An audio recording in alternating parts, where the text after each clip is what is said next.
Bought myself a cigar the other day. Well, a couple of weeks ago, actually.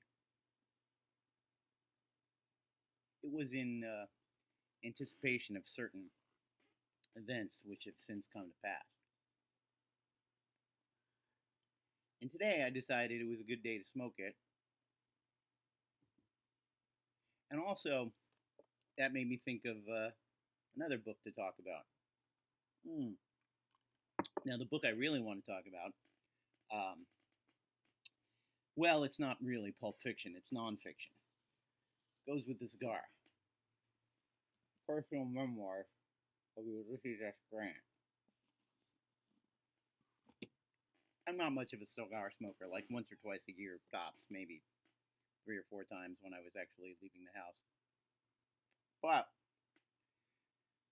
wanting to smoke a cigar to commemorate a certain victory, Ulysses S. Grant, made me think about sore losers and winners who get, what's the word, slandered and lied about by the people who just can't accept that they got their asses kicked.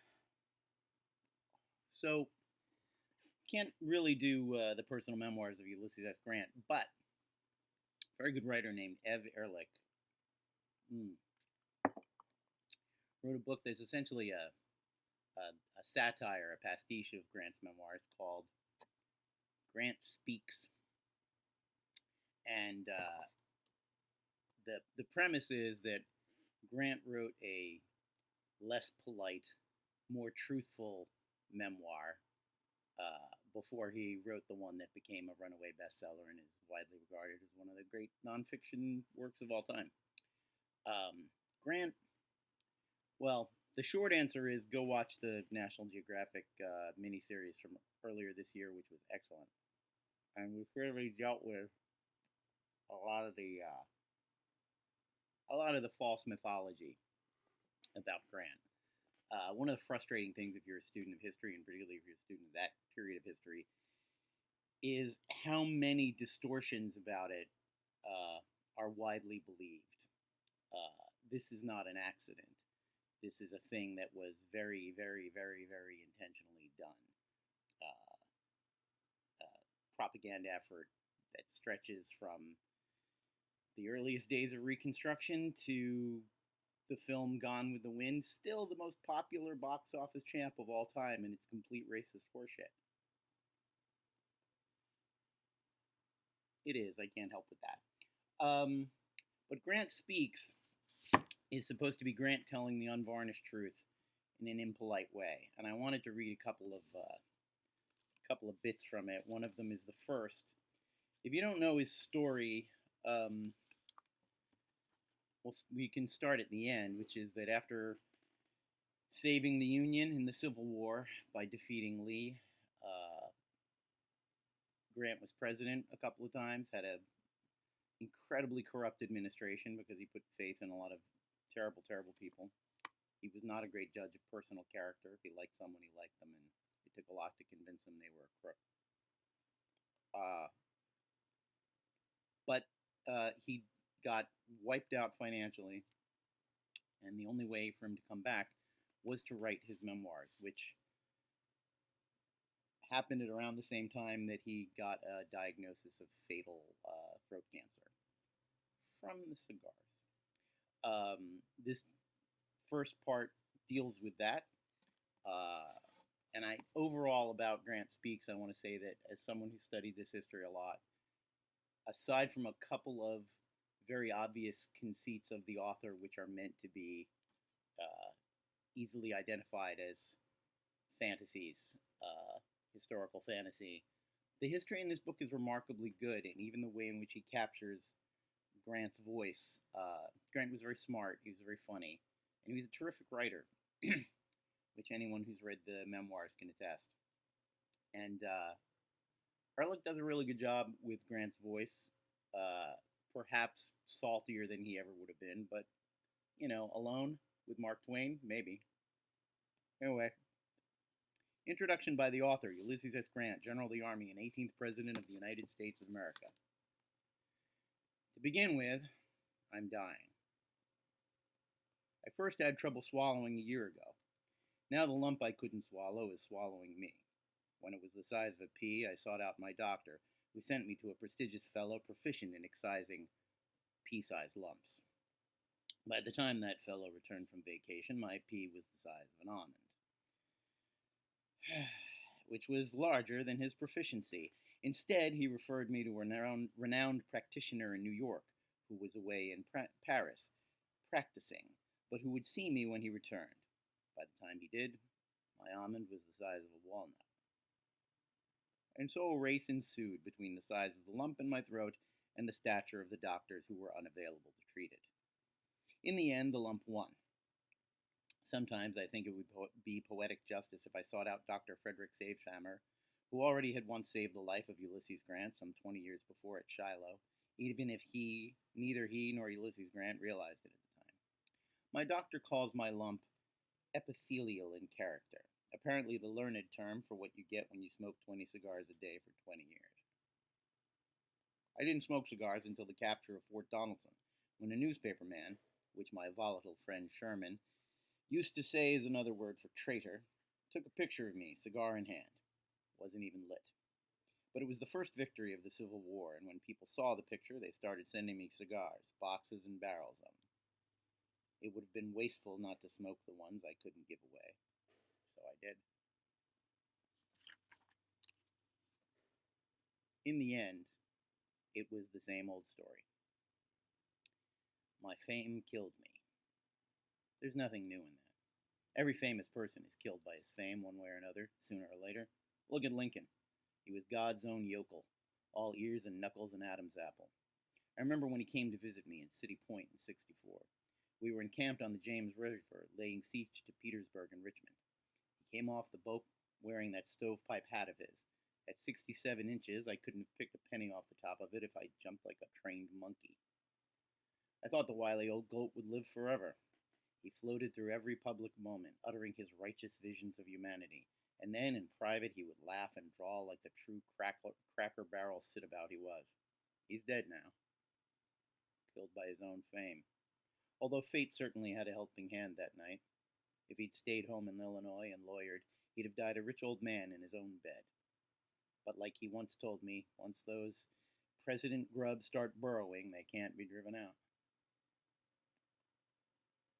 Or Lee, the soul of genteel nobility, that sanctimonious little mama's boy.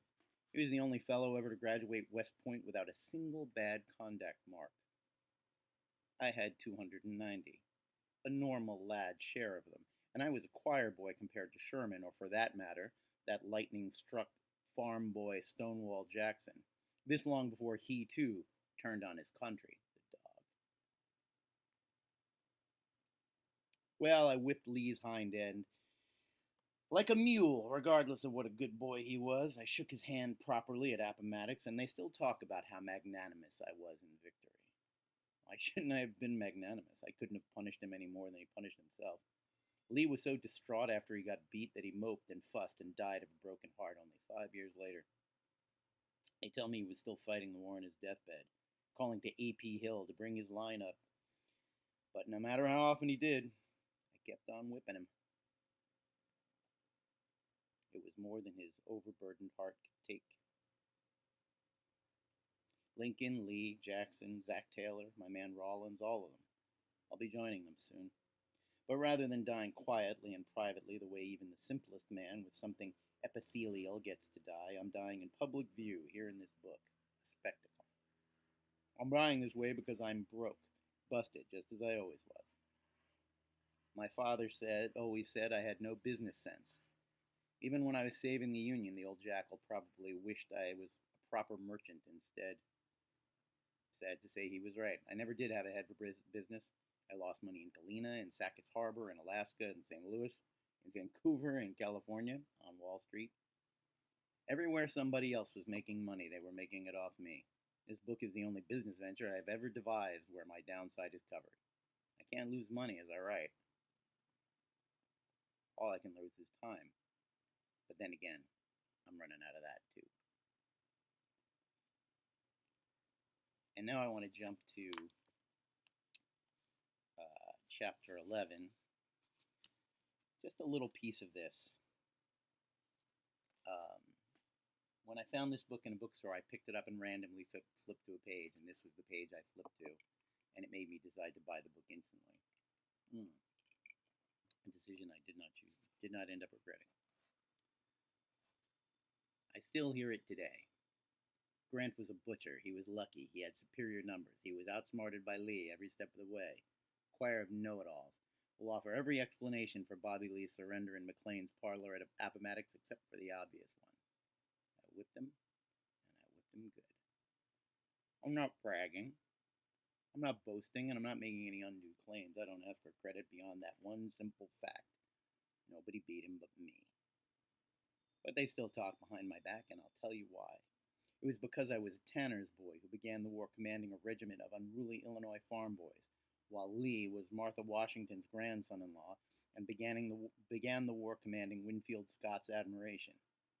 The flower of chivalry, they called him. But I didn't care what people thought about him any more than I cared what they thought about me. I simply did the job they asked me to do, and if somebody doesn't like the way I do it, he can count the number of stars on the flag wavering over his head and thank me when he gets past 30. By the spring of 1864, when I was made Lieutenant General, the Army of the Potomac had crossed the Rapidan River on its way to Richmond 6 times, and 6 times it was pushed back. My job was to ensure that it would not be pushed back a 7th time.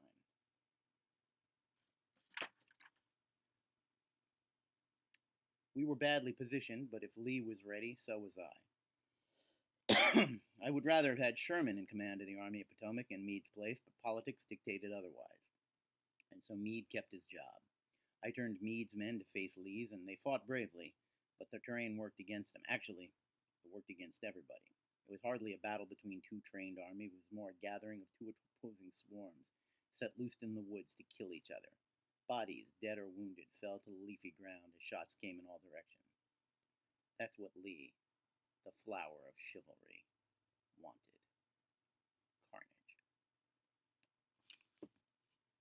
Count the number of stars on the flag over your head, and when you get to 30, thank me. That made me laugh out loud when I read it for the first time. And I recommend the book. I think it's pretty obvious what the non-historical conceits are in it, but otherwise it is a very funny comic history of the Civil War, and very, very worth reading. Equally worth reading, of course, is more so worth reading is Grant's Memoirs, which are fascinating and thoughtful, and Grant never quite got the because he was generally a quiet man in public. He never quite got the respect for his intellect that I think was deserved. And one of the things I love about that passage from Grant Speaks is that there's something so quintessentially American about Grant and about the fact that everything you've heard about him being a drunk, about him only winning because he had superior numbers, about him being a butcher, is all in that paragraph. It's because he was born middle class, middle class. And Robert E. Lee was born as rich as humanly possible at the time, related to American royalty, the Washingtons, married into the family. And so we get this image of Lee the Cavalier and Grant the Butcher. If you look at the numbers on the battlefield, there was plenty of butchery on Robert E. Lee's side, too. But all that to say, here's to winning, and here's to not being a sore loser. See you next time, kids.